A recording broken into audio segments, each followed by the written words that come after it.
In this video, we are going to look at Accenture or ACN stock price and the underlying business to see if it meets value investment criteria. We are also going to look at the company's financial figures and do a calculation to see what the stock should be worth.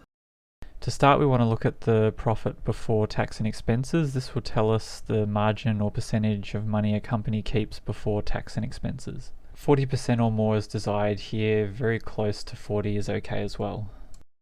Next, we want to look at the profit after tax and expenses. This is a measure of a company's net profitability and we're looking for 20% or higher. Next up is retained earnings. Here we want to see steady growth. If it's not growing steadily, then the money the company is earning is not consistent year on year and can be a result of volatility. Next is the return on equity. This is a measure of the profitability of a business in relation to the equity or money the company has. Generally 15 to 20% is good, but it can vary between industries. Next, we want to see if the company can pay off its debt in less than 4 years. The shorter time to pay off the debt, the better. Next, we want to calculate the capital expenditure to income ratio. The lower the better, so less than 25% is great and less than 50% is acceptable here.